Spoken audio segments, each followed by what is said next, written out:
근데요, 사실은 이제 먹고 사는 문제다라고 하는 얘기에 또 한편의 측면은 뭐냐면, 정치적, 사회적인 욕구가 발달하는 겁니다. 먹고 사는 문제가, 사실은 먹고 사는 문제가 이제는 진짜로 밥을 먹고 진짜로 잠을 잘 곳이 없는 게 아니라, 사실은 먹고 사는 문제가 내가 좀 사회에서 정말로 내 목소리를 바라고, 내 목소리를, 내 주장을 들어주고, 내 주장을 할 수 있는 그런 것, 이런 것을 원하죠. 그래서 그것을 소위 말해서 출세다, 이렇게 얘기를 합니다. 출세하고 싶은 욕구가 있는 거죠, 누구나. 그것을 교육학에서는 상승 욕구다라고 얘기도 하지만은, 어쨌든 그 출세하고 싶은 그런 욕구가 있는 겁니다. 그런데요, 우리의 이 작은 개인적인 출세하고 싶은 욕구가 커지면은 강력한 조직의 힘이라고 하는 그런 그 욕구로 변화됩니다. 나 혼자는 힘드니까 여러 사람이 같이 모여서 공동으로 한번 해보자. 그러다 보니까 그것이 커져서 우리의 힘, 우리 동네의 힘, 더 나아가서는 우리 지역의 힘, 이런 것들이 더 커져서 이제 우리 나라의 힘, 이런 것들이 커지는 거죠. 우리가 외국에 나가서 보면은 그런 욕구들이 있는 겁니다. 내가 대한민국 사람이다. 사회적인 욕구들이 충족이 되어지길 원하는 이런 마음들이 모여서 결국은 군사력으로 상징되는 아주 강력한 왕권 또는 국가의 권력, 공권력, 이런 것들이 필요하다라고 생각을 합니다. 물론 공권력이 다 나쁜 게 아니죠. 우리가 편안히 잠을 잘 수 있는 것도 경찰이나 군인이나의 그런 국가의 공권력이 우리를 지켜주는 측면이 분명히 있는 겁니다. 그런데 오늘 사무엘이 얘기하는, 사무엘에게 사람들이 가서 우리도 왕을 세워달라고 하는 요구를 합니다. 그때 이 사무엘이 얘기하는 거죠. 너희들이 원하는 왕은 결코 너희들에게 행복을 줄 수가 없다. 사람들은 출세하고 싶은 욕망으로부터 시작을 해서 그런 강력한 왕권을 요구하는 겁니다. 맨날 전쟁에 시달리지 않고 편안하게 평화롭게 살기를 원한다는 이유, 그런 강력한 왕을 원하는 거예요. 그런데 사무엘이 얘기하는 것은 니네가 지금 사는 게 평화롭지 왕을 세워놓으면 결코 평화로울 수가 없다. 왜? 전쟁을 준비해야 되기 때문에 그렇다라고 하는 얘기입니다. 그러면서 얘기하는 게, 왕을 세워놓으면 너희의 아들들은 병거와 말을 다루는 일을 할 것이고 군사훈련을 받을 것이고, 그리고 집을 떠나서 왕의 밭을 갈고 그 다음에 곡식을 거두고 하는 그런 왕에게 봉사하는 일을 더 많이 하게 된다라고 하는 이야기입니다. 그러면 딸들은 괜찮냐? 딸들은 향유를 만들고 요리를 시킬 것이다 라고 하는 거죠. 그럼 내가 부리고 있는 종들은 괜찮냐?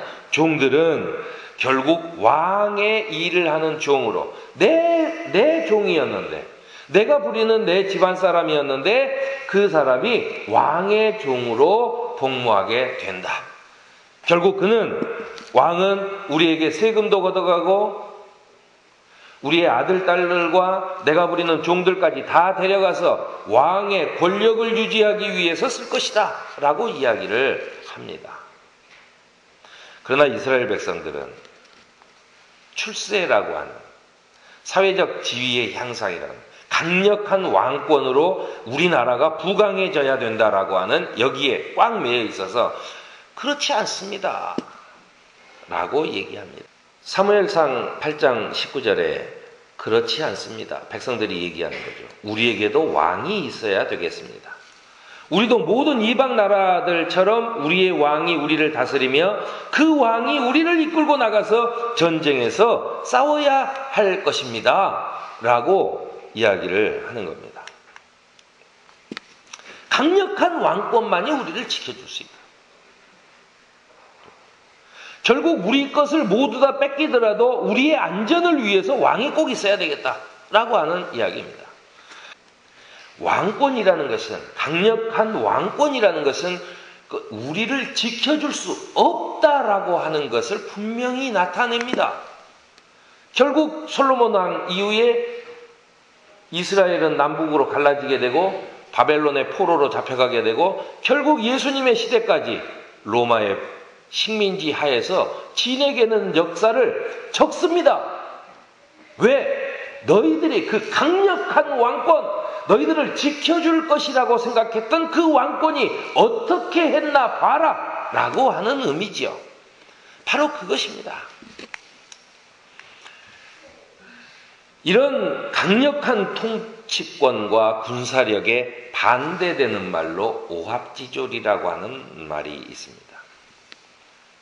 오합지졸, 까마귀 떼를 모아놓은 것 같은 그런 군사들이라고 하는 겁니다. 제각기, 앞으로 가해도 사방으로 흩어지는, 모여라 해도 흩어지는, 흩어져라 해도 흩어지는, 그냥 흩어지는 것 외에는 잘하는 게 없는 그런 그 오합지졸이라고 하는 이야기입니다. 오합지졸이라는 말은요, 후한서 경험전에 나오는 말인데요. 전한 말에 유현이 황제가 되는데 왕랑이라는 사람이 반란을 일으킵니다. 이에 유수라는 사람이 반란군을 토벌하러 가요. 이 유현 왕을 위해서. 이 소식을 들은 경험은 유수를 돕기 위해서 군사를 이끌고 그에게 가는 도중에 소문에 왕랑이 벌써 유현 황제를 몰아내고 이 궁궐에 입성했다라고 하는 소문이 들리는 거예요. 그러니까는 이 소문을 들은 경험의 신하들 중 두 사람이 와가지고 왕랑이 벌써 황제가 되었다면 이렇게 우리가 괜히 유수를 도우러 가는 것이 나중에 우리가 다 죽을 수 있습니다. 그러니 여기서 그냥 뒤로 빠집시다 라고 두 신하가 이야기를 합니다. 그때 이런 이야기들을 들은 경험이 이런 얘기를 합니다. 반란을 일으키기 위해 급조된 군사들은 단지 까마귀 떼에 불과하다. 오합지졸이다. 그들이 어찌 수년 동안 훈련된 우리 군사와 대적이 되겠느냐? 라고 하면서 이 사람을 정예군사를 끌고 가서 결국은 이 구테타를 막지요. 막고 나서 뒤로 빠지자고 얘기했던 신하들이 목숨을 잃었다라고 하는 그 이야기에서 거기에서 이제 오합지졸이라고 하는 얘기가 나옵니다. 그런데 이 강력한 통치력과 군사력이라고 하는 것은 항상 법에 의해서 규격화되고 질서화된 것을 이야기합니다. 그런데 오합지졸이라는 말은 거기에 법이 없는 거예요. 가자 그래도 안 가고 가지 말자 그래도 가고 규칙이 없는 거예요. 그냥 규칙이 없는 그런 법이 없는 상태에 이르릅니다. 그런데요, 이것을 이 이스라엘 민족들이, 유대인 민족들이 이것을 강력하게 만드는 것이 뭐였냐면 바로 율법을 통해서 우리가 가질 수 있다. 너희가 십계명을 잘 지키면, 율법을 잘 지키면 우리가 하나님의 백성으로 살 수 있다라고 하는 이야기입니다. 사도 바울은 그것이 아니라고 이야기를 하죠.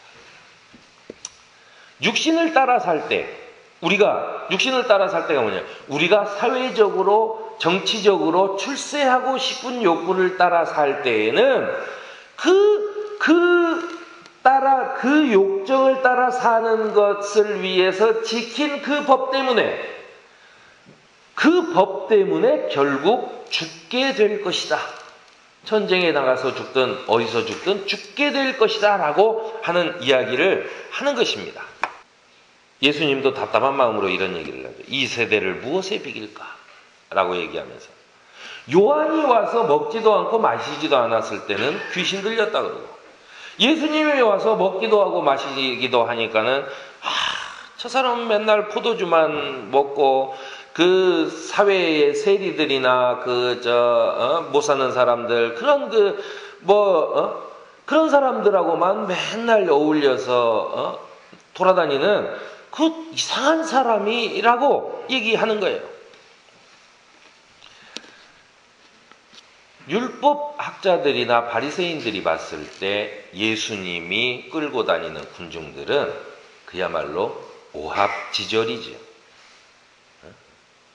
결국은 오합지졸 아니었습니까? 예수님이 끌려가서 십자가에 처형될 당시에 모두가 다 흩어져 버리고 수제자인 베드로조차도 나는 모른다고 이야기를 할 정도로 정말로 오합지졸의 그런 사람들입니다.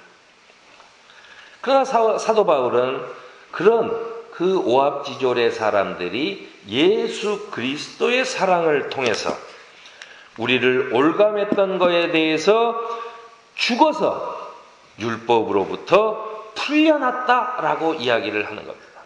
지금까지 강력한 통치력과 강력한 군사력으로 우리를 안전하게 지켜줄 것만 같았던 우리가 지켜야 하는 그 법에서부터 예수 그리스도로 말미암아 우리가 풀려났다라고 이야기를 하는 거예요. 이게 풀려나서 어떻게 됩니까?